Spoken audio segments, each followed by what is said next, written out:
আমরা 5 জন করে, প্রত্যেকটা মেয়েরা 5 জন করে লাইন ধরবো। উত্তরাঞ্চলের গুরুত্বপূর্ণ জেলা বগুড়ায় সৃষ্টি হয়েছে ভিন্নধর্মী রাজনৈতিক চিত্র। জামাতে ইসলামের উদ্যোগে অনুষ্ঠিত হয়েছে বিশাল এক নারী মিছিল ও সমাবেশ। স্থানীয়রা জানান, সাম্প্রতিক সময়ে বগুড়ায় এত বড় নারী উপস্থিতির রাজনৈতিক মিছিল খুব কমই দেখা গিয়েছে। মেয়েরা বলেন আমরা 5 জন করে, প্রত্যেকটা মেয়েরা 5 জন করে লাইন ধরবো। মা বোনদের অংশগ্রহণে এই মিছিল বগুড়ার বিভিন্ন সড়কে ছড়িয়ে পড়ে, যা নজর কেড়েছে সাধারণ মানুষের। শান্তিপূর্ণভাবে সম্পন্ন হওয়া এই কর্মসূচিকে ঘিরে এলাকা জুড়ে সৃষ্টি হয়েছে ব্যাপক আলোচনা।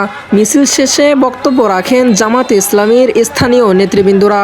আজকের এই মিছিলের উপস্থিতি প্রদান করে আগামী 12 তারিখে দাঁড়িপাল্লা বগুড়ায় বিপুল ভোটে নির্বাচিত হবে ইনশাআল্লাহ। মোহাম্মদ হাবিবুর রহমান হাবিব, আজকের বগুড়া।